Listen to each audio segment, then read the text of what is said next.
On va continuer comment on peut résoudre deux équations simultanées en utilisant l'inverse de la matrice. Et on va travailler, on va continuer l'exemple qu'on a déjà commencé. On a ici deux équations, ça va. Comment on peut résoudre les deux équations et trouver l'ensemble de solutions? Comme on a déjà expliqué, on a dit qu'on va trouver trois matrices ici. On va déterminer trois matrices. Ça va. La première matrice s'appelle A, d'où on va chercher les éléments de la matrice A. Les éléments de la matrice A, ce sont les coefficients de deux variables X et Y. Et on va l'écrire dans la matrice A par ordre. 3, 2, ensuite 2 et 1. Voilà. Deuxième matrice s'appelle matrice X. Qu'est-ce qu'on va écrire dans cette matrice? On va écrire les variables qu'on a ici dans les deux équations, X et Y, par ordre aussi. Troisième matrice s'appelle matrice C. Qu'est-ce qu'on va écrire dans cette matrice? On va écrire les deux constants. Voilà, 5 et 3. Par ordre aussi, ça va? Ça, c'est la première étape.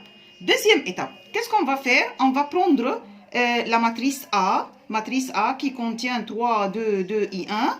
Qu'est-ce qu'on va faire avec cette matrice? On va déterminer le déterminant de cette matrice. Ça va? On va calculer le déterminant de cette matrice.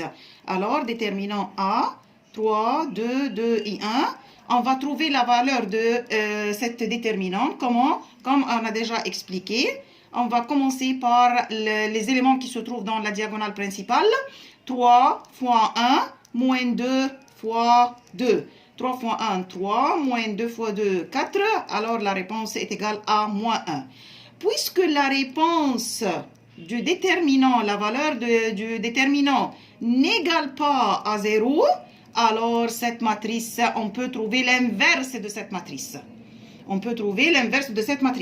Et comme on a déjà expliqué comment on peut trouver l'inverse de la matrice, A à la puissance moins 1, ça signifie l'inverse de la matrice, est égal à 1 sur delta fois l'inverse de la matrice. Comment on va trouver l'inverse?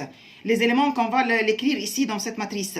Regardez dans la matrice A, la matrice principale, qu'est-ce qu'on va faire? On va prendre les éléments qui se trouvent dans la diagonale principale, on va changer la position de chaque élément, la place de chaque élément. Le 1, on va écrire le 1 dans la place du 3 et le contraire. Comme ça, on va changer les places, c'est-à-dire on va changer les places tout simplement de deux éléments qui se trouvent dans la diagonale principale. Mais l'autre diagonale, deuxième diagonale, on va laisser chaque élément dans sa place, mais on va changer le signe de chaque élément. Voilà. 1, moins 2 et 3. Maintenant, on peut trouver l'inverse de la matrice A. 1 sur delta. Delta, c'est-à-dire le déterminant, est égal à moins 1. 1 sur moins 1 fois 1, moins 2, l'inverse de la matrice A. Ça va? Et bien sûr, vous savez comment on peut multiplier n'importe quel nombre réel ou bien fraction fois une matrice. La réponse va être 1 sur moins 1 fois 1. Voilà, la réponse est égale à moins 1, 2 et moins 3. Ça, c'est la réponse finale de l'inverse de la matrice A. Ça va? On va continuer. Maintenant, on a trouvé le déterminant. On a trouvé l'inverse de la matrice A. Comment on peut trouver maintenant l'ensemble de solutions? Jusqu'à maintenant, on n'a pas encore trouvé l'ensemble de solutions. On va utiliser la formule générale X est égal à l'inverse de la matrice A fois C. Ça, c'est la formule générale qu'on doit l'utiliser pour trouver l'ensemble de solutions à la fin de deux équations. Voilà, X, la matrice X, voilà, on va faire le remplacement. X, au lieu de X, on va barrer le X et on va écrire matrice qui contient X et Y, voilà, est égal à l'inverse de la matrice A, on l'a cherché, voilà, moins 1, 2 et moins 3, ça va? Ensuite, fois matrice C, la matrice C contient 5 et 3, voilà. Comment on peut trouver la valeur de x et y maintenant? La relation entre les deux parties, égalité. Voilà.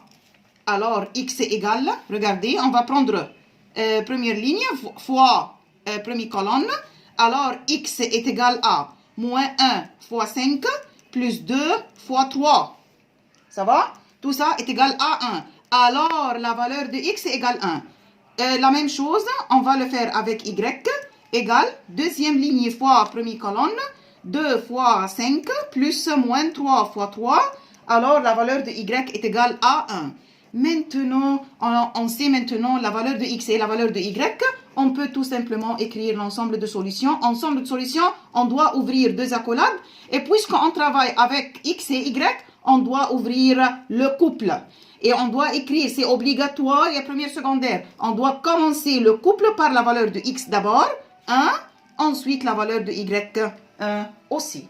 Et maintenant, on a terminé cette partie et on a terminé cette leçon qui s'appelle l'inverse de la matrice.